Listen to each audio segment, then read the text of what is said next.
சிறகடிக்க ஆசை ஸ்ரீலோட upcoming episode என்னென்னு பார்க்கலாம். மனோஜ் விஜயா கிட்ட பேசிட்டு இருக்கும்போது, என்னம்மா பொண்ணு வீட்டுக்கு போனோம், பேசணும், எப்படியாவது இந்த கல்யாண ஏற்பாடெல்லாம் சீக்கிரமாகவே நடக்க போகுதுன்னு ரொம்பவே சந்தோஷமாக இருந்தேன். ஆனால் இப்படி பேசி அனுப்பிட்டாங்களேம்மா, அது எப்படிம்மா எனக்கு மட்டும் பிரச்சனைக்கு மேலே பிரச்சனை வருது. கடைக்கு போனால் எல்லாரும் கேள்வி கேட்பாங்க. அதுவும் என் ஃப்ரெண்டுக்கிட்ட எவ்வளோ பெருமையாக பேசிட்டு வந்தேன் தெரியுமா. கண்டிப்பாக இந்த கல்யாணம் சீக்கிரமாகவே நடக்க போகுதுன்னு சொன்னேன். இப்போ அவங்க எல்லாரும் கேள்வி கேட்டா என்னம்மா பதில் பேச முடியும்னு சொல்லும்போது, மனோஜ் இந்த வரன் நல்லபடியாக அமையும்னு நினச்சேன். ஆனால் இப்படி ஒரு பிரச்சனை வந்திருக்கு. அவங்க என் சொந்தக்காரங்கன்னு உண்மையாகவே எனக்கு தெரியாது. ஆனால் இப்போ புரிஞ்சிருச்சுல்ல, இதுக்கு மேலே பேச வேண்டாம், நீ அமைதியாரு அப்படின்னு சொல்கிறாங்க. என்னம்மா நீங்கள் இப்படி பேசுகிறீங்கன்னு கேட்கும்போது, வேறு என்ன செய்ய முடியும் மனோஜ், அதான் தெளிவாக சொல்லிட்டாங்கல்ல இந்த கல்யாணம் நடக்காதுன்னு. உனக்கு நான் வேற ஒரு நல்ல வரனாக பார்க்குறேன், சிந்தாமணி கிட்ட சொல்லி வச்சுருக்கேன் அப்படின்னு சொல்கிறாங்க. இப்படியே தாம்மா சொல்கிறீங்க. ஒரு பக்கம் ரோகிணிக்கு டிவோர்ஸ் கொடுக்கணும், இன்னொரு பக்கம் இந்த ரோகிணியால் நிறைய பிரச்சனை வந்துக்கிட்டே இருக்குது. இப்படி நம்ம எனக்கு ஒரு நல்ல வாழ்க்கை கிடைக்கணும்னு நம்ம ஏதாவது ஒரு ஏற்பாடு பண்ணாலும் எனக்கு எந்த ஒரு நல்லதும் நடக்க மாட்டேங்குது. நீங்கள் தானம்மா சொன்னீங்க மீனா இந்த வீட்டில் இருந்தால் தான் பிரச்சனை வரும்னு. ஆனால் மீனா இப்போ இங்கே இல்லையேம்மா, அப்புறம் ஏம்மா எனக்கு பிரச்சனைக்கு மேலே பிரச்சனை வருது அப்படின்னு கேட்கும்போது, எனக்கு மட்டும் என்ன தெரியும் சொல்லு. நானும் நம்பி அவங்க பேச்சை கேட்டு அவங்க வீட்டுக்கும் வந்தேன். ஆனால் அவங்க இப்படிலாம் பேசுவாங்கன்னு எதிர்பார்க்கலையே அப்படின்னு சொல்லும்போது, எனக்கு மட்டும் பிரச்சனைக்கு மேலே பிரச்சனை வருதுமா அப்படின்னு பேசிகிட்டு இருக்காங்க. உடனே அண்ணாமலை சொல்கிறாங்க, இப்போ எதுக்கு இவ்வளோ யோசிக்கிறீங்க, முன்னாடியே இந்த உண்மை தெரிஞ்சது எல்லாமே நல்லதுக்கு தான். இல்லைனா மனோஜ் மறுபடியும் நீ தான் ரொம்ப கஷ்டப்பட வேண்டியதாக இருக்கும். ஏன் விஜயா, அவங்க உன்னுடைய சொந்தக்காரங்க தானே, இதெல்லாம் கூட விசாரிக்காமையே மனோஜை கூப்பிட்டு போவ. இதே மாதிரி தானே ஏற்கனவே ரோகிணியை பற்றின உண்மையை தெரிஞ்சுக்காம கல்யாணம் செஞ்சு வச்ச. இப்போ மறுபடியும் கொஞ்சம் புத்திசாலித்தனமாக யோசித்து முடிவெடுக்காம நீ உன்னுடைய விருப்பத்துக்கு இப்படிலாம் செய்கிறதுனால தான் பிரச்சனைக்கு மேலே பிரச்சனை வருது. இனி பொண்ணு பார்க்க போகணுன்னு நினைக்கிறதெல்லாம் விட்டுட்டு மனோஜ் உன்னுடைய வேலையை மட்டும் பாரு. இப்போ மனோஜுக்கு கல்யாண ஏற்பாடெல்லாம் செய்கிறது என்னவோ சரின்னு எனக்கு தெரியல. அது மட்டும் இல்லை, முத்துவும் இதே தான் சொல்லிட்டு இருந்தான் அப்படின்னு சொல்லும்போது, என்ன பேசுகிறீங்க, முத்துவும் மீனாவும் அவங்க வாழ்க்கையை ரொம்ப சந்தோஷமாக பார்த்துக்கிறாங்க. மனோஜ் மேலே அவங்க 2 பேரும் ரொம்பவே பொறாமப்படுறாங்க. மனோஜுக்கு ஒரு நல்ல வாழ்க்கை கிடைக்கக்கூடாதுன்னு நினச்சி தான் இப்போ இந்த கல்யாண ஏற்பாடெல்லாம் செய்ய வேண்டான்னு முத்து சொல்கிறானே தவிர்த்து, முத்து சொல்கிற எல்லாத்தையும் கேட்க வேண்டிய அவசியம் எங்களுக்கு இல்லைங்க அப்படின்னு சொல்கிறாங்க. முத்து சாதாரண கார் டிரைவராக இருக்கான். மனோஜை பற்றி முத்துவுக்கு என்ன தெரியும். இங்கே மனோஜ் எவ்வளோ பெரிய பிஸ்னஸ் செய்கிறான், நல்லபடியாக சம்பாதிச்சு முன்னேறணும்னு நினைக்கிறான். ஆனால் முத்து மனோஜுக்கு ஒரு நல்ல வாழ்க்கை கிடைச்சா மனோஜ் இன்னும் பெரிய பெரிய பிஸ்னஸ்லாம் செஞ்சு முன்னேறி வந்துடுவான்ல, அதனால் அப்படிலாம் நடக்கவே கூடாதுன்னு நினைக்கிறான். ஆனால் நான் யார் பேச்சையும் கேட்க மாட்டேங்க, எனக்கு என்ன செய்யணும்னு ரொம்ப நல்லா தெரியும். நீங்கள் யாரும் மனோஜோட வாழ்க்கையை பற்றி பேச வேண்டாம் அப்படின்னு சொல்லிட்டு, நீ வா மனோஜ், ரெஸ்டட் மனோஜ் அப்படின்னு சொல்லி கூப்பிட்டு போகிறாங்க. அந்த சமயம் விஜயா யோசிக்கிறாங்க, சிந்தாமணி அவங்க பொண்ணை இங்கே மனோஜுக்கு கல்யாணம் பண்ணி வச்சா இப்படி ஏதாவது ஒரு பிரச்சனை வருமா. நான் இதை பற்றி சிந்தாமணிக்கிட்ட ஏற்கனவே கேட்டேன். ஆனால் சிந்தாமணி ரொம்ப கோவமாக, ஏற்கனவே ரோகிணியை டிவோர்ஸ் பண்ணிட்டு தான் மனோஜுக்கு இந்த கல்யாண ஏற்பாடெல்லாம் நீங்கள் செய்யணும். ஆனால் என் பொண்ணு இப்போ வெளியூரில் படிச்சுட்டு பெரிய பிஸ்னஸ் செஞ்சிட்ருக்கா, என் பொண்ணு உங்கள் வீட்டுக்கு மருமகளாக வரதான்னு கேள்விக்கு மேலே கேள்வி கேட்குறாங்க. சிந்தாமணி நிறைய பிஸ்னஸ் செய்கிறாங்க, அவங்களுக்கு நிறைய பணம் இருக்குது, சொத்து இருக்குது. அதனால் அவங்க பொண்ணு நம்ம வீட்டுக்கு மருமகளாக வந்தால் நல்லா இருக்கும்னு நினச்சேன். மனோஜோட வாழ்க்கையும் சந்தோஷமாக இருக்கும், பிஸ்னஸ்லேயும் சிந்தாமணியால் நிறைய உதவி செய்ய முடியும்னு நினச்சேன். ஆனால் சிந்தாமணி என் பேச்சை கேட்கவே மாட்டேங்கிறாங்க. மறுபடியும் சிந்தாமணிக்கிட்ட இந்த கல்யாண விஷயத்தை பற்றி பேசினாதான் என்ன அப்படின்னு யோசிக்கிறாங்க. ஒருவேளை சிந்தாமணி கோவப்பட்டு பேசிட்டாங்கன்னா, ஏற்கனவே சிந்தாமணி மனோஜோட பிஸ்னஸ்க்காக நிறைய உதவி செஞ்சுருக்காங்க. அது மட்டும் இல்லாமல் இங்கே வீட்டு பத்திரத்தை ஃபினான்சர்கிட்ட கொடுத்து பணத்தை ஏற்பாடு பண்ணுறதுக்கும் உதவி செஞ்சது சிந்தாமணி தான். அவங்க பேச்சை கேட்டு தான் வீட்டு பத்திரத்தையே நான் ஃபினான்சர்கிட்ட கொடுத்துருக்கேன். அப்படி இருக்கும்போது அவங்க கோவப்படக்கூடாது, பொறுமையாக கல்யாண விஷயத்தை பற்றி கண்டிப்பாக சிந்தாமணிக்கிட்ட பேசி தான் ஆகணும், வேறு வழி இல்லை. நானும் தெரிஞ்ச எல்லார்கிட்டேயும் மனோஜை பற்றி சொல்லி வச்சுருக்கேன். ஆனால் மனோஜுக்கு மட்டும் இப்படி எந்த ஒரு வரனும் சரியாக அமையவே மாட்டேங்குது. அதனால் என் பையன் மனோஜ் ரொம்ப மனசு வேதனைப்படுறான். அதெல்லாம் வீட்டில் உள்ளவங்க புரிஞ்சிக்க மாட்டாங்க. முத்து, மீனா இவங்க மட்டும்தான் இந்த வீட்டில் சந்தோஷமாக இருக்கணும்னு என் வீட்டுக்காரர் கூட யோசிக்கிறாருன்னா, மனோஜை பற்றின அக்கறை யாருக்குமே இல்லைன்னு தானே அர்த்தம். அதனால் நானே சிந்தாமணிக்கிட்ட இந்த கல்யாணத்தை பற்றி பேசாமல் பேசினாதான் அவங்களுக்கு புரியும் அப்படின்னு சொல்லி முடிவெடுக்கிறாங்க விஜயா. விஜயா எப்பயும் போல் பார்வதி வீட்டுக்கு கிளம்பி வராங்க. பார்வதி சொல்கிறாங்க, என்ன விஜயா, இங்கே மனோஜுக்கு பொண்ணு பார்க்க போனேன், அதுக்கப்புறம் எனக்கு ஃபோன் பண்ணவே இல்லையே, என்னாச்சு அப்படின்னு கேட்குறாங்க. அதை ஏன் கேட்குற, ஒரு வேளை இந்த வாரம் நல்லபடியாக அமைஞ்சிருந்தா முதல்ல உனக்கு தானே ஃபோன் பண்ணி சொல்லியிருப்பேன். ரொம்ப சந்தோஷமா ஸ்வீட்டெல்லாம் வாங்கிட்டு வந்திருப்பேன்ல. அப்படி எதுவுமே நடக்கலையே அப்படின்னு சொல்கிறாங்க. என்ன விஜயா இவ்வளோ கோவமா பேசுகிற? அப்படி என்னதான் நடந்தது? என்னதான் சொன்னாங்க? தெளிவாக சொல்லு, அப்போ தானே புரியும் அப்படின்னு கேட்குறாங்க. இல்லை, அவங்க வீட்டில் போய் பேசினோம். அவங்களுக்கும் இந்த கல்யாணத்தில் ரொம்ப இந்த கல்யாணத்தை செஞ்சு வைக்க எங்களுக்கு விருப்பம்னு சொல்லிட்டாங்க. ஆனால் அதுக்கப்புறமா தான் தெரிய வந்தது, அவங்க எங்கள் சொந்தக்காரங்களாம். அதனால் என்னென்னவோ பேசி இந்த கல்யாணம் நடக்காதுன்னு சொல்லிட்டாங்க. இதுக்கு மேலே பேச எதுவுமே இல்லை அப்படின்னு சொல்கிறாங்க. சரி பரவாயில்ல விஜயா, கொஞ்சம் பொறுமையா இரு. ரோகிணிக்கு முதல்ல டிவோர்ஸ் கிடைக்கணும். இல்லைனா ரோகிணியால் பிரச்சனை வரும்ல அப்படின்னு சொல்லி பேசும்போது, அது எப்படி அந்த ரோகிணி பிரச்சனை செய்வாளா? அப்படி பிரச்சனை செஞ்சாலும் நான் அமைதியாக இருப்பேனா? எனக்கு என் பையன் மனோஜோட வாழ்க்கை தான் முக்கியம். அதான் சிந்தாமணியை வர சொல்லியிருக்கேன் அப்படின்னு சொல்லும்போது, என்ன சிந்தாமணி வந்து என்ன பேச போகிறாங்க அப்படின்னு கேட்கும்போது, மனோஜோட கல்யாண விஷயத்தை பற்றி பேசணும். அவங்க ஃப்ரெண்டுக்கிட்டலாம் சொல்லி வைக்கிறேன்னு சொன்னாங்க. ஆனால் எனக்கு என்னவோ சிந்தாமணி பொண்ணு என் வீட்டுக்கு மருமகளாக வரணும் அப்படின்னு நினைக்கிறேன் அப்படின்னு சொல்லும்போது, நீ ரேகாவை பற்றி தான் சொல்கிறியான்னு கேட்குறாங்க. ஆமாம், சிந்தாமணியோட பொண்ணு ரேகா வந்து நிறைய படிச்சிருக்காங்க, பெரிய பிஸ்னஸ் செய்கிறாங்க. அவங்க மட்டும் என் வீட்டுக்கு மருமகளாக வந்தா மனோஜோட பிஸ்னஸும் ரொம்ப நல்லபடியாக நடக்கும். அவங்க 2 பேரும் பிஸ்னஸை பார்த்துக்கிட்டாங்கன்னா மனோஜால் இன்னும் நல்லா சம்பாதிக்க முடியும் அப்படின்னு சொல்கிறாங்க. விஜயா, ஏற்கனவே இப்படி இந்த கல்யாணத்தை பற்றி நீ பேசினதால சிந்தாமணி ரொம்ப கோவப்பட்டாங்க. உனக்கு ஞாபகம் இருக்கா இல்லையா? நீ கூட என்கிட்ட பேசினல்ல, மறுபடியும் எதுக்கு இதை பற்றி பேசணும்னு கேட்குறாங்க. எனக்கு வேற வழியே இல்லை. சிந்தாமணி என்னுடைய ஃப்ரெண்டு, அவங்களாவது எனக்கு உதவி செய்கிறாங்களான்னு நான் பார்க்குறதுக்காக தான் மறுபடியும் நான் இப்படி வந்து மனோஜுக்காக பேசி புரிய வச்சேன்னா, ஒருவேளை அவங்க மனசு மாறி அவங்க பொண்ணு ரேகாவை மனோஜுக்கு கல்யாணம் பண்ணி வச்சாங்கன்னா ரொம்ப சந்தோஷமாக இருக்கும்ல பார்வதி, அதுக்காக தான் அப்படின்னு சொல்கிறாங்க. நீ என்னவோ நிறைய ஆசைப்படுற, ஆனால் நீ நினைக்கிறது எல்லாமே நடக்குமான்னு எனக்கு சந்தேகமாக தான் இருக்குது. சிந்தாமணி வரட்டும், பேசிப்பாரு, அவ்வளவுதான் சொல்ல முடியும். சிந்தாமணி நீ சொல்கிறதெல்லாம் கேட்டு கோவப்படுவாங்க. ஆனால் நீ எப்படியாவது மனோஜுக்கு சீக்கிரமாக கல்யாண ஏற்பாடெல்லாம் செய்யணும்னு நினைக்கிற. ஆனால் ரோகிணியை பற்றி யோசிக்கணும்ல. ரோகிணிக்கு இன்னும் டிவோர்ஸ் கிடைக்கல. இதுக்குள்ளே பொண்ணு பார்க்க போகிறது, கல்யாண ஏற்பாடு செய்கிறதுன்னு நீ தேவையில்லாமல் ரொம்பவே அவசரப்படுற. உங்கள் வீட்டில் யாருமே உங்ககிட்ட சொல்லலையான்னு கேட்கும்போது, முத்துவா இருக்கட்டும், ரவி, என் வீட்டுக்காரர் அண்ணாமலைன்னு எல்லாரும் என்கிட்ட இப்படி தான் உன்ன மாதிரி தான் பேசுகிறாங்க. அவங்க பேச்செல்லாம் கேட்க முடியாதுன்னு, எனக்கு மனோஜோட வாழ்க்கை தான் முக்கியம்னு தெளிவாக பேசிட்டேன். இந்த விஷயத்தில் நான் யார் பேச்சும் கேட்க போகிறதே இல்லை பார்வதின்னு சொல்கிறாங்க. அப்போ நானும் பேசி எந்த பிரயோஜனமும் இல்லை. சரி சிந்தாமணி வரட்டும் அப்படின்னு சொல்லிட்டு கிச்சனுக்கு போகிறாங்க பார்வதி. இங்கே சிந்தாமணி பார்வதியோட வீட்டுக்கு வராங்க. என்ன மேடம், உடனே கிளம்பி வாங்கன்னு ஃபோன் பண்ணீங்க அப்படின்னு சொல்லி கேட்குறாங்க. இல்லை சிந்தாமணி, உங்ககிட்ட நிறைய பேச வேண்டியது இருக்குது அப்படின்னு சொல்லும்போது, என்னாச்சு? அந்த ரோகிணியால் மறுபடியும் பிரச்சனை வந்ததா? நீங்கள் தான் பொண்ணு வீட்டுக்கு போகிறதா சொன்னீங்களே, இங்கே மனோஜுக்கு கல்யாண ஏற்பாடெல்லாம் செய்யணும்னு சொன்னீங்களே, அதனால தான் உங்களுக்கு ஃபோன் பண்ணவே இல்லை. என்னாச்சு மேடம் அப்படின்னு கேட்குறாங்க. நடந்த பிரச்சனையை பற்றி சொல்கிறாங்க. மனோஜுக்கு இதன் மூலமாக கல்யாணமே நடக்காது அப்படின்ற ஒரு எண்ணம் வந்துருச்சு. மனோஜ் ரொம்பவே மனசு வேதனைப்படுறான். சரியா கடைக்கு போகிறதில்ல, பிஸ்னஸை பார்த்துக்க முடியல. என் பையன் மனோஜ் இவ்வளோ கஷ்டப்படுவான்னு நான் யோசிக்கவே இல்லை. இதில் அந்த ரோகிணியால் பிரச்சனை வந்தால் ரோகிணியை நான் சும்மா விடவே மாட்டேன். ரோகிணி என் வீட்டுக்கு வந்ததுலேருந்தே இப்படி தான். என் பையன் மனோஜ் ரொம்ப கஷ்டப்படுறான் தெரியுமா? அதனால் நீங்கள் தான் உதவி செய்யணும் அப்படின்னு சொல்கிறாங்க. ஏற்கனவே உங்கள் பையன் மனோஜோட பிஸ்னஸ்க்கு முடிஞ்ச அளவு உதவி செஞ்சுருக்கேன். நிறையா பணம் வாங்கி கொடுத்துருக்கேன். அதனால் இதுக்கு மேலே நான் என்ன தான் உதவி செய்ய முடியும் சொல்லுங்களேன் அப்படின்னு கேட்கும்போது, இல்லை உங்கள் பொண்ணு ரேகா பிஸ்னஸ்லாம் பார்த்துக்கிறாங்கன்னு சொன்னீங்கல்ல அப்படின்னு சொல்லும்போது, ஆமாம் ரேகாவுக்கு நான் வந்து என் ஃப்ரெண்டோட பையனை தான் கல்யாணம் பண்ணி வைக்க போகிறேன் அப்படின்னு சொல்லும்போது, அப்படியா? எனக்கு கேட்கலாமா வேண்டாமான்னு கூட தெரியல. ஏன்னா உங்கள் பொண்ணு எங்கள் வீட்டுக்கு மருமகளாக வரணும்னு நினைக்கிறேன். நீங்கள் நல்ல பிஸ்னஸ் செய்கிறீங்க, நல்லா சம்பாதிக்கிறீங்க. ஆனால் மனோஜும் அதே மாதிரி பெரிய பெரிய பிஸ்னஸ் செய்கிறான். மனோஜை பற்றி உங்களுக்கு தெரியும். நானும் தெரிஞ்ச எல்லார்கிட்டையும் மனோஜை பற்றி சொல்லி வச்சுருக்கேன் இந்த கல்யாண ஏற்பாடு செய்யணுன்றதுக்காக. ஆனால் எந்த ஒரு வரனும் நல்லபடியாக அமையவே மாட்டேங்குது.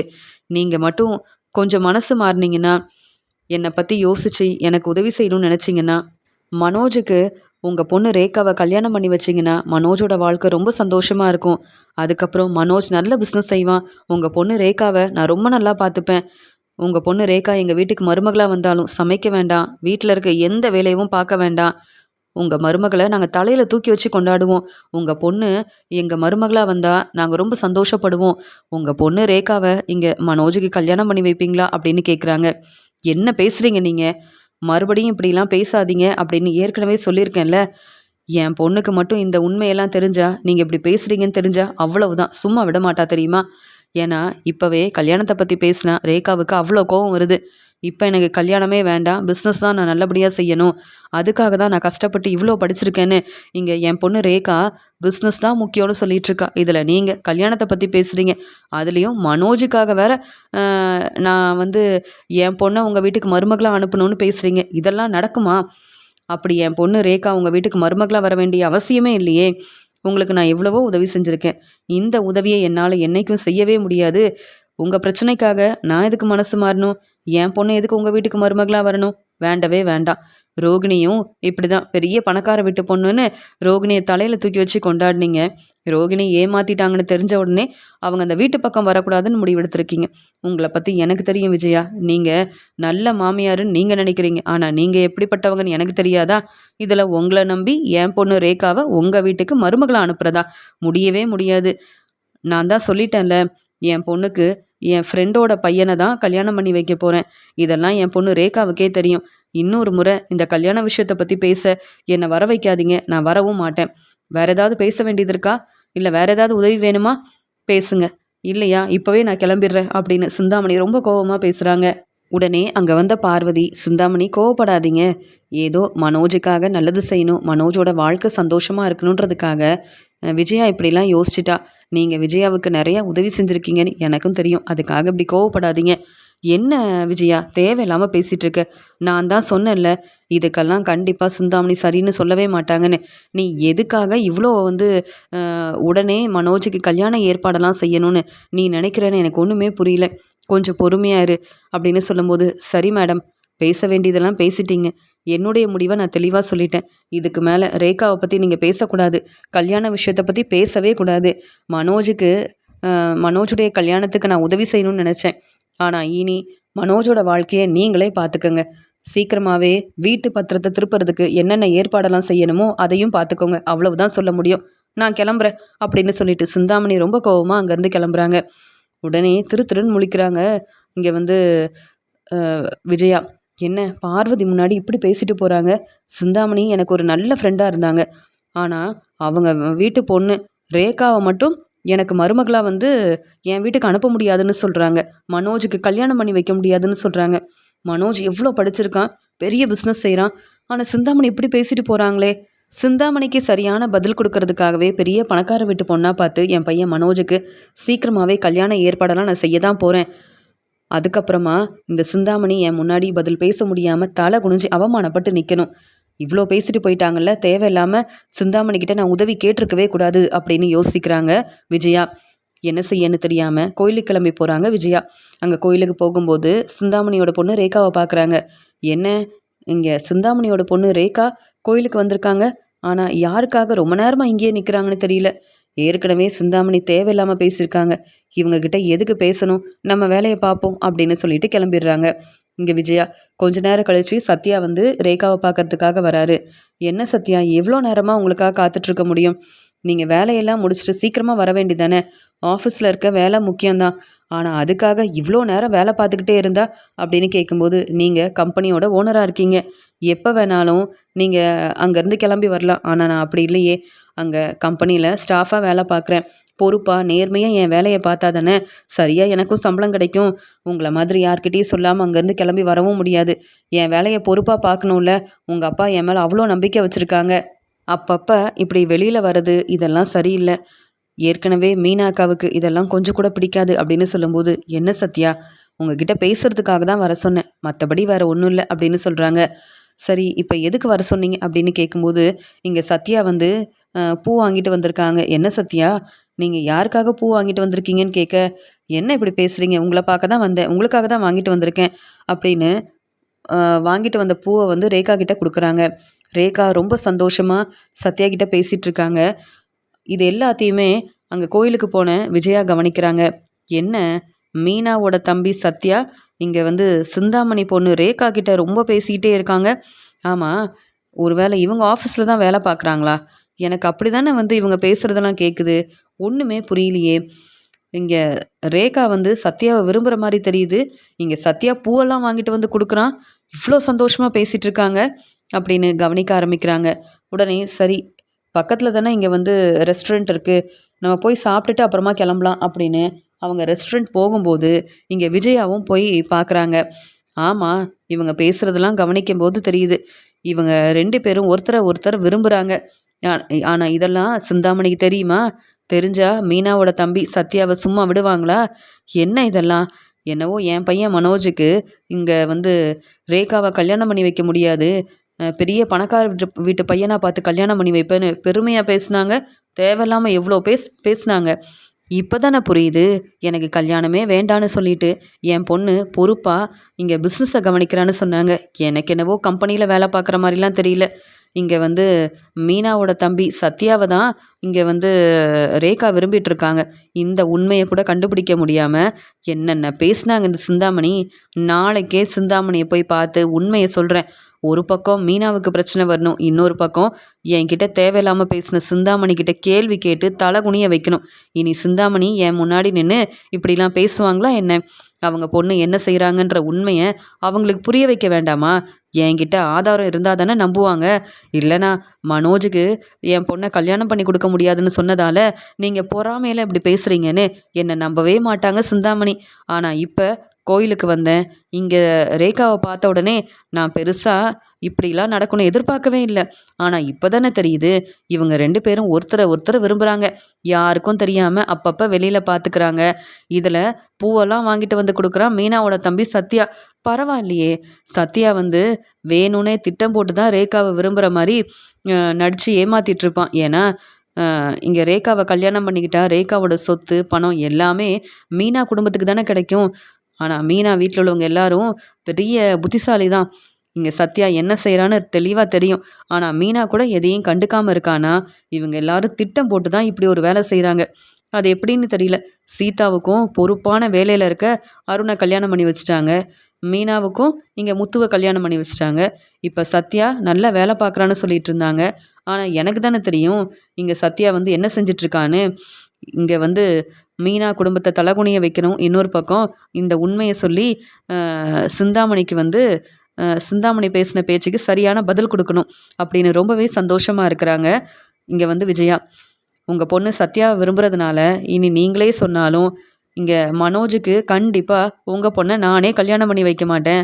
இந்த உண்மையெல்லாம் தெரியாமல் உங்கள் பொண்ணு ரேகா என் வீட்டுக்கு மருமகளாக வரணும்னு நான் பேசுனது எல்லாமே தப்புன்னு இப்போ புரிஞ்சுக்கிட்டேன்னு நாளைக்கே வந்து சிந்தாமணிக்கிட்ட தெளிவாக நான் பேசுகிறேன் அப்படின்னு சொல்லிட்டு உண்மையெல்லாம் தெரிஞ்சுக்கிட்டு அங்கேருந்து கிளம்புறாங்க விஜயா. உடனே விஜயா அடுத்த நாள் சிந்தாமணியை பார்க்கறதுக்காக கிளம்பி வராங்க. சிந்தாமணி சொல்கிறாங்க, என்ன விஜயா மேடம், என்னை பார்க்க என் வீட்டுக்கே வந்திருக்கீங்க? என்ன மறுபடியும் கல்யாணத்தை பற்றி பேசணுமா? வேண்டாம் விஜயா மேடம், நீங்கள் கிளம்புங்க அப்படின்னு சொல்லும்போது, அதெல்லாம் இல்லை, உங்கள் பொண்ணு பெரிய பிஸ்னஸ் செய்கிறதா சொன்னீங்க, ஆனால் என்ன மீனாவோட தம்பிக்கிட்ட நின்று பேசிகிட்டு இருக்காங்க அப்படின்னு சொல்லும்போது, யாரை பற்றி பேசுகிறீங்கன்னு கேட்க, ஏன் உங்களுக்கு தெரியாதா அப்படின்னு கேட்குறாங்க. இல்லையே, எனக்கு இங்கே எங்கள் ஆஃபீஸில் யார் வேலை பார்க்குறாங்கன்னு எனக்கு எதுவுமே தெரியாது. நீங்கள் உண்மையை தான் சொல்கிறீங்களா? மீனாவே எனக்கு பிடிக்காது, இதில் மீனாவோட தம்பிக்கிட்ட என் பொண்ணு வந்து பேசிகிட்டு இருக்காளா அப்படின்னு சொல்லும்போது, ஆமாம், இங்கே சத்யாவை பற்றி தான் சொல்கிறேன் அப்படின்னு சொல்லும்போது தான், ஆமாம், என் பொண்ணு ரேகா எப்பயுமே ஃபோனில் பேசிகிட்டு இருக்கும்போது சத்யா கிட்ட தான் பேசினேன், சத்யா என்னுடைய ஃப்ரெண்டு தான் அப்படின்னு அப்பப்போ சொல்கிறத நானும் கேட்டிருக்கேன் அப்படின்னு சொல்லிட்டு, அதெல்லாம் ஒன்றும் இல்லை, நீங்கள் நினைக்கிற மாதிரிலாம் எதுவுமே கிடையாது. சத்யா வந்து எங்கள் ஆஃபீஸில் வேலை பார்க்குறதுனால ரொம்ப பொறுப்பாக இருக்கிறதுனால என் பொண்ணு பேசியிருக்கலாம். ஆனால் மீனாவோட தம்பி தான் சத்யான்னு எனக்கு இப்போ தான் தெரியும் அப்படின்னு சொல்கிறாங்க. ஆனால் நீங்கள் என்னவோ சத்யாவை பற்றி சாதாரணமாக நினைக்கிறீங்க. சத்யா தான் உங்கள் வீட்டுக்கு உங்கள் பொண்ணை கல்யாணம் பண்ணிக்கிட்டு மருமகனாகவே வரப்போகிறதா இப்போ தான் எனக்கு உண்மை தெரிய வந்தது அப்படின்னு சொல்லும்போது, என்ன பேசுகிறீங்க? இப்படிலாம் பேசாதீங்க விஜயா மேடம், உங்கள் மேலே எனக்கு அவ்வளோ மதிப்பு மரியாதை இருக்குது. ஏன் உங்கள் மேலே உள்ள நம்பிக்கையில் உங்களுக்கு எவ்வளவோ உதவி செஞ்சுருக்கேன். இப்படி நீங்கள் பேசுகிறத என்னால் ஏற்றுக்கவே முடியாது அப்படின்னு சொல்லும்போது, உண்மையை நான் சொல்லும்போது உங்களுக்கு பிடிக்காது தான், ஆனால் என்ன செய்ய, நான் சொல்கிறது எல்லாமே உண்மை. ஆதாரத்தை பார்த்தா உண்மையை புரிஞ்சுப்பீங்கள்ல, நான் எதுக்காக பொய் சொல்லணும் அப்படின்னு கேள்வி கேட்கும்போது, என்ன ஆதாரம் தெளிவாக சொல்லுங்கள் அப்படின்னு சொல்லும்போது, சத்யா கிட்ட இங்கே வந்து ரேகா பேசுகிறது, சத்யா வந்து பூவெல்லாம் வாங்கிட்டு வந்து ரேகாவுக்கு கொடுக்கறது, 2 பேரும் ஒன்றா அங்கே ரெஸ்டாரண்ட்டில் சாப்பிடும்போது சத்யாவுக்கு சாப்பாடெல்லாம் வந்து ரேகா ஊட்டி விடுறது, இது எல்லாத்தையும் ஆதாரமாக தன்னுடைய ஃபோனில் அங்கே கொண்டு போனதால எல்லா ஆதாரத்தையுமே அங்கே கொடுத்து பார்க்க சொல்கிறாங்க. இப்போ புரியுதா? நான் சொல்கிறது எல்லாமே உண்மைதான் அப்படின்னு நீங்கள் புரிஞ்சுக்கிட்டீங்களான்னு கேட்கும்போது, என்ன பேசுகிறீங்க அப்படின்னு கேட்க, ஆமாங்க, சத்யா உங்கள் வீட்டுக்கு மருமகனாக வரப்போகிறத நீங்கள் மட்டும் இல்லை, யார் நினச்சாலும் மாற்றவே முடியாது. ஏன்னா உங்கள் பொண்ணு ரேகா இப்படி ஒரு முடிவு எடுத்திருக்காங்கல்ல, இதெல்லாம் உங்களுக்கு தெரியவே தெரியாதா என்ன? என்ன சிந்தாமணி, என் பையன் மனோஜுக்கு ரேகாவை கல்யாணம் பண்ணி கொடுக்க முடியாது, என் பொண்ணு வந்து பிஸ்னஸ் தான் முக்கியம்னு கல்யாணத்தை பற்றி கூட பேசாமல் தன்னுடைய வேலையில் ரொம்பவே அக்கறையாக இருக்கான்னு சொன்னீங்க. இப்போ தானே தெரியுது நீங்கள் எதுக்காக என் வீட்டுக்கு ரேகாவை மருமகளாக அனுப்ப முடியாதுன்னு சொல்லியிருக்கீங்கன்னு. இப்போ சொல்கிறேன், சத்யாவை வந்து ரேகா விரும்பிட்டு இருக்காங்க. இப்படி இருக்கும்போது நான் தான் இதை உண்மையெல்லாம் தெரிஞ்சுக்காம உங்ககிட்ட வந்து கல்யாணத்தை பற்றி பேசுனது என்னுடைய தப்பு. இனி நீங்களே சொன்னாலும் ரேகா என் வீட்டுக்கு மருமகளாக வர முடியாது. ஏன்னா மீனாவையே என் மருமகளாக ஏற்றுக்கல. இதில் உங்கள் பொண்ணு ரேகா வந்து சத்யாவை விரும்பிட்டு இருக்கிறதா எனக்கு உண்மை தெரிய வந்திருக்கு. இதை சொல்லிட்டு போகலாமேன்னு வந்தேன். மற்றபடி மனோஜோட கல்யாணத்தை பற்றி இனி உங்ககிட்ட பேச எதுவுமே இல்லை. உங்கள் பொண்ணு வாழ்க்கையை நீங்கள் பார்த்துக்கங்க. அதே மாதிரி மனோஜுக்கு சீக்கிரமாகவே கல்யாண ஏற்பாடை எப்படி செய்யணும்னு எனக்கு தெரியும். அதனால தான் சீக்கிரமாகவே மீனா கிட்ட பேசுங்க. இல்லைன்னா சத்யாவுக்கு இங்கே உங்கள் பொண்ணு ரேகாவை கல்யாணம் பண்ணி வைங்க. என்னவோ சொன்னீங்களே, உங்கள் ஃப்ரெண்டோட பையனை தான் கல்யாணம் பண்ணி வைக்க போகிறேன், பெரிய பணக்கார வீட்டு பையனாக பார்த்து கல்யாணம் பண்ணி வைக்க போகிறேன்னு. இப்போ புரியுது, மீனாவோட அம்மா தானே உங்களுக்கு சம்மந்தியாக வர போகிறாங்க அப்படின்னு பேசும்போது இங்கே சிந்தாமணியால் தாங்கிக்கவே முடியல. ரொம்ப கோவமாக பார்த்துக்கிட்டே இருக்காங்க. ஆனால் பதில் பேச முடியாமல் தலை குனிஞ்சு நிற்கிறாங்க. இப்படி நடக்கணுன்றதுக்காக தானே நான் வந்து ஆதாரத்தோட வந்து கேள்விக்கு மேலே கேள்வி கேட்குறேன். மனோஜுக்கு கல்யாண ஏற்பாடெல்லாம் பற்றி பேசும்போது இப்படி தானே எனக்கும் இருந்திருக்கும். சிந்தாமணி, உங்களுக்கு இதுவும் வேணும், இதுக்கு மேலேயும் வேணும் அப்படின்னு சொல்லிட்டு உண்மையெல்லாம் சொல்லிட்டு அங்கேருந்து கிளம்பும்போது விஜயா சொல்கிறாங்க, இப்போவே மீனா வீட்டில் பேசி புரிய வைங்க. இல்லைன்னா சத்யாவை தான் கல்யாணம் பண்ணிப்பேன், உங்கள் பொண்ணு அடம் பிடிச்சா உங்களால் என்ன செய்ய முடியும் அப்படின்னு சொல்லிட்டு அங்கேருந்து கிளம்பும்போது மீனா வீட்டில் இங்கே சிந்தாமணியால் பிரச்சனை வரணும். மீனா என்னைக்கும் என் வீட்டுக்கு மருமகளாக வரவே கூடாது, அதுக்காக தானே இப்படிலாம் செஞ்சுருக்கேன் அப்படின்னு சந்தோஷமாக விஜயா அங்கேருந்து கிளம்பி வராங்க. உண்மையை தெரிஞ்சுக்கிட்டு சிந்தாமணி விஜயா மேலே ரொம்ப கோபமாக இருக்காங்க. விஜயாவுக்கு இந்த உண்மை தெரிஞ்ச உடனே தேடி வந்து இப்படிலாம் பேசிட்டு போகிறாங்கன்னா இதுக்கெல்லாம் காரணம் என் பொண்ணு ரேகா தானே. என் பேச்சை கேட்காம இப்போ கல்யாணத்தை பற்றி பேசவே வேண்டான்னு சொல்லிட்டு என்னை ஏமாற்றிட்டு இப்படி ஒரு வேலை செஞ்சிட்டாலே, மீனாவோட தம்பியை தான் விரும்புகிறான்னு இப்போ தானே எனக்கே தெரிய வந்திருக்கும். என் வீட்டுக்கு வரும்போதெல்லாம் என்கிட்ட சரியாக பேசுறதில்ல, ஃபோனில் ரொம்ப நேரமாக யார்கிட்டயோ பேசிகிட்டே இருக்கான்னு சந்தேகப்பட்டேன். இப்போ தானே தெரியுது மீனா திட்டம் போட்டு என் குடும்பத்தை இப்படி ஏமாற்றிட்டாலே. இப்போவே அவங்கக்கிட்ட பேசணும். இனி அந்த சத்யா வந்து பிஸ்னஸ்க்காக என் கம்பெனிக்கு வேலைக்கு கூட வரவே கூடாது, ஏதாவது செஞ்சே ஆகணும் அப்படின்னு ரொம்பவே கோபமாக இருக்காங்க சிந்தாமணி. விஜயா இப்படி பேசிட்டு போனதுக்கு காரணமாக இருந்த என் பொண்ணுக்கிட்ட முதல்ல கேள்விக்கு மேலே கேள்வி கேட்கணும் அப்படின்னு ரேகா மேலே ரொம்ப கோபமாக இருக்காங்க. ரேகா வேலையெல்லாம் முடிச்சுட்டு சிந்தாமணியை பார்க்க வராங்க. சிந்தாமணி சொல்கிறாங்க, என்ன ரேகா வேலையெல்லாம் முடிஞ்சிச்சான்னு கேட்குறாங்க. ஆமாம், இப்போ தான் வந்து ஆஃபீஸ்லேருந்து வரேன் அப்படின்னு சொல்கிறாங்க. நீ இன்னைக்கு எங்கெல்லாம் போன அப்படின்னு கேட்கும்போது எங்கேயும் போகலை அப்படின்னு சொல்கிறாங்க. என்கிட்டயே பொய் சொல்ல ஆரம்பிச்சிட்டல அப்படின்னு அவங்க பொண்ணை பலார்னு வெளுத்து வாங்குறாங்க. இப்படி நீ உண்மையை மறைப்ப, பொய் சொல்லுவ, என்னை ஏமாத்துவேன்னு நினைக்கவே இல்லை. உனக்காக பெரிய பணக்கார வீட்டு பையனாக பார்த்து கல்யாணம் பண்ணி வைக்கணும்னு நினச்சேன். ஆனால் நீ அந்த மீனாவோட தம்பி சத்யாவை விரும்புறியா அப்படின்னு சொல்லும்போது என்னம்மா பேசுகிறீங்கன்னு கேட்க, என்ன உண்மை எனக்கு தெரியாதுன்னு நினச்சியா? நீ வீட்டில் ரொம்ப நேரம் அந்த சத்யா கிட்ட தானே ஃபோனில் பேசிகிட்டு இருந்த. அந்த விஜயா தேடி வந்து உண்மையை சொல்லி கேள்விக்கு மேலே கேள்வி கேட்குறாங்க. எல்லாரும் முன்னாடி என்னை தலகுனியை வைக்கணும்னு இப்படி ஒரு வேலை செஞ்சுருக்கியா? அப்படி உனக்கு என்னதான் பிரச்சனை? எதுக்கு அந்த மீனாவோட தம்பியை போய் வந்து நீ விரும்பிகிட்டு இருக்க? இப்போவே சொல்கிறேன், என் ஃப்ரெண்டோட பையனை தான் நீ கல்யாணம் பண்ணிக்கணும், இல்லை அவ்வளவுதான்னு சொல்கிறாங்க. அம்மா, என் வாழ்க்கையை பற்றி நீங்கள் என்னம்மா முடிவெடுக்கிறது? இப்படிலாம் பேசாதீங்க, இனி உங்களை பார்க்க நான் வரவே மாட்டேன் அப்படின்னு சொல்லும்போது சத்யாவுக்கு ஏதாவது பிரச்சனை வந்தால் உன்னால் தாங்கிக்க முடியுமான்னு கேட்குறாங்க. அப்படி எந்த பிரச்சனையும் வர நான் விடவே மாட்டேம்மா அப்படின்னு சொல்கிறாங்க ரேகா. உன்னை பற்றி நான் எவ்வளோ பெருமையாக யோசனை பண்ணியிருந்தேன், ஆனால் நீ வெளியூரில் படிச்சுட்டு வந்திருக்க, பிஸ்னஸை பொறுப்பாக பார்ப்பேன்னு நினச்சேன். ஆனால் இப்படி பொறுப்பே இல்லாமல் ஒரு வேலையை செஞ்சுட்டு வந்து நிற்கிற, இதில் கேள்விக்கு மேலே கேள்வி கேட்குற, அதுலேயும் இந்த சத்யாவுக்கு ரொம்ப சப்போர்ட் பண்ணுறல அப்படின்னு சொல்லிட்டு உடனே அங்கேருந்து கிளம்புறாங்க. அம்மா, என்னம்மா செய்ய போகிறீங்க அப்படின்னு கேட்கும்போது, எனக்கு என் பொண்ணு ரேகாவோட வாழ்க்கை முக்கியம், அதுக்கு என்ன செய்யணுமோ அதை வந்து இங்கே வந்து மீனா வீட்டில் பேசிட்டு வரப்போகிறேன் அப்படின்னு சொல்லும்போது, வேண்டாம்மா அவங்க எல்லாரும் ரொம்ப நல்லவங்கம்மா, அவங்கக்கிட்ட தேவையில்லாமல் பிரச்சனை செய்யாதீங்கன்னு சொல்லும்போது, நீ அமைதியாரு அப்படின்னு சொல்லிட்டு சிந்தாமணி விஜயாவுக்கு ஃபோன் பண்ணுறாங்க. விஜயா மேடம், நீங்கள் சொன்னது எல்லாமே உண்மைதான், என் பொண்ணு என்னை நம்ப வச்சு ஏமாத்திட்டா. எப்படியோ இந்த உண்மை உங்களுக்கு தெரிஞ்ச உடனே என்கிட்ட வந்து சொல்லிட்டீங்க. ஏன்னா நீங்கள் ரொம்ப நல்லவங்க. என்னை தலகுனிய வைக்கணுன்றதுக்காக ஆதாரத்தோட வந்து உண்மையை சொல்லலை. இந்த உண்மை எனக்கு தெரிஞ்சாதான் என் பொண்ணை இனி நான் நல்லா பார்த்துப்பேன்ற ஒரு எண்ணத்தில் வந்து சொல்லியிருக்கீங்க.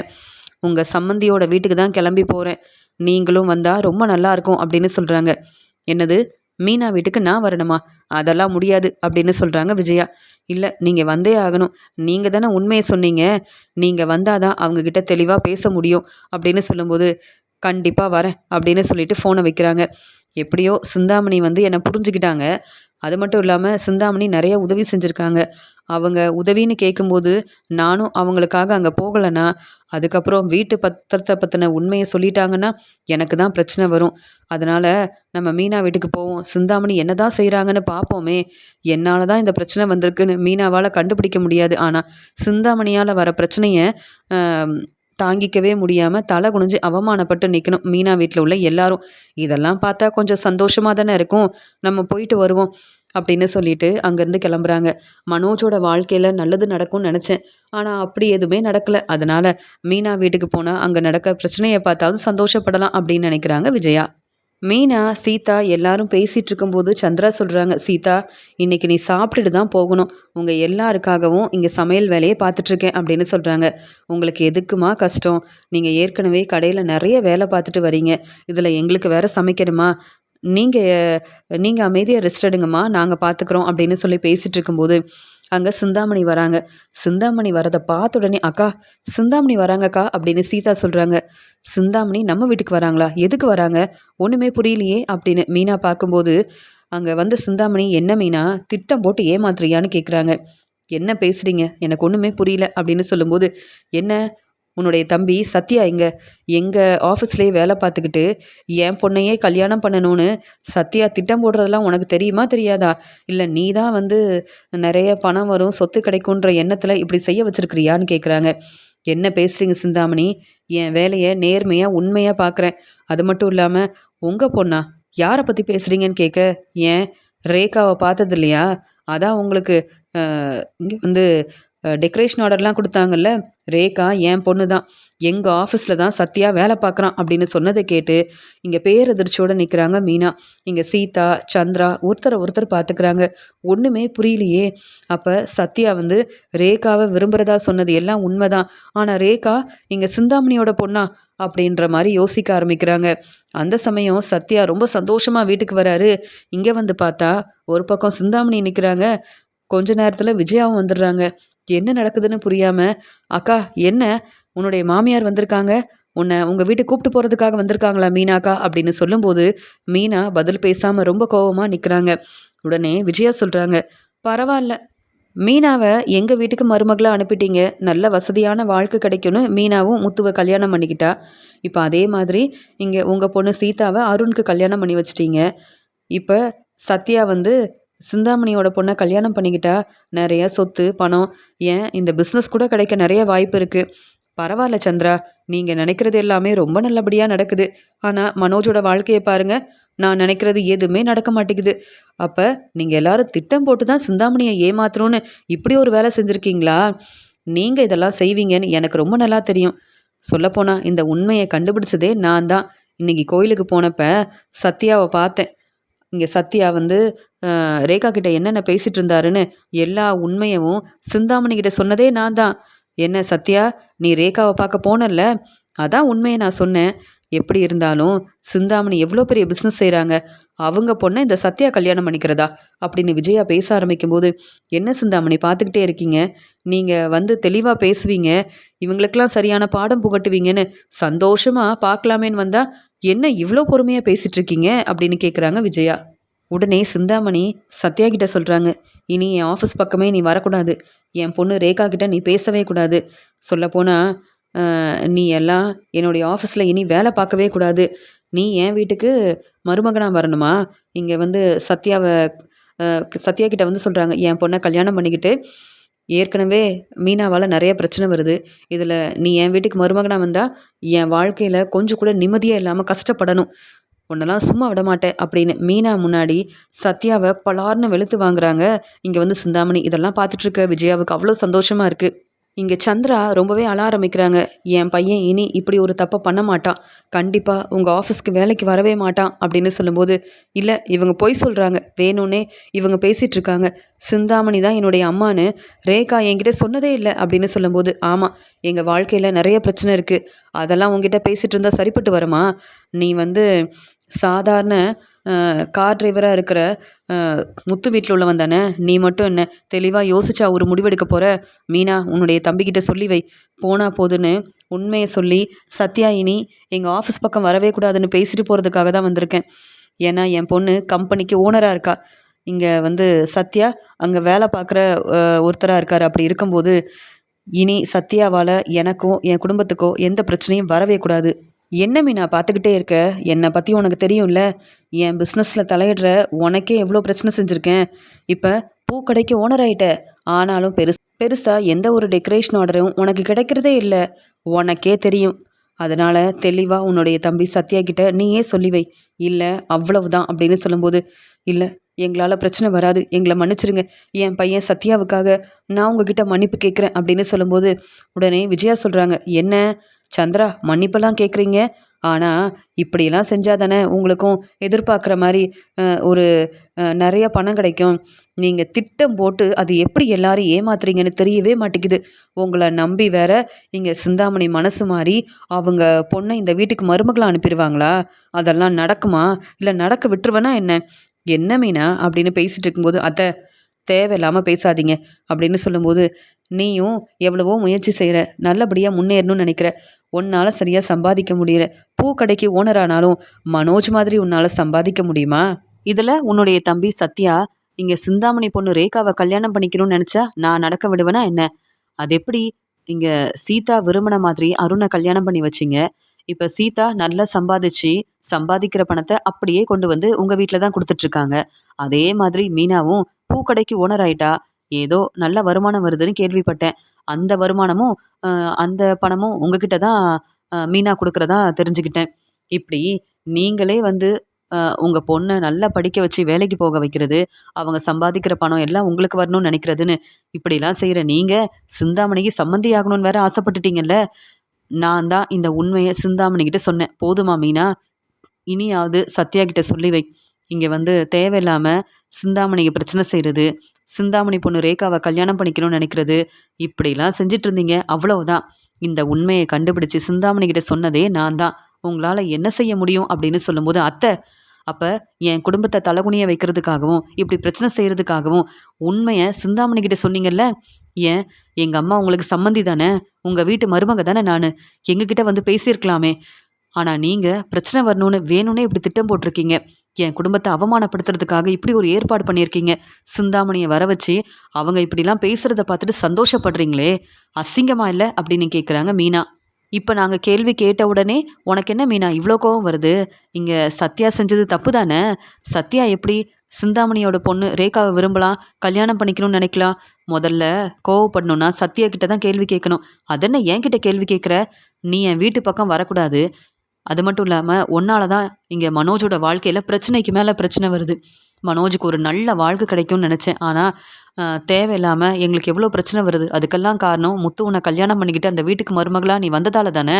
அதனால தான் உன்னுடைய வீட்டில் நீ நினைக்கிற மாதிரி நீங்கள் எல்லாரும் ரொம்ப சந்தோஷமாக இருக்கலாம்னு நினைக்கிறீங்கல்ல, அப்படிலாம் நடக்க நான் விடவே மாட்டேன்.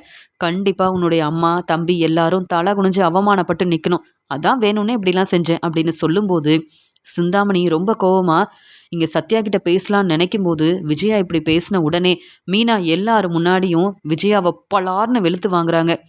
நீங்கள் என் அத்தை, அதனால் மதிப்பு மரியாதை கொடுக்கணும்னு இத்தனை நாள் நினச்சேன், ஆனால் என்னையும் மருமகளாக ஏற்றுக்க மாட்டீங்க.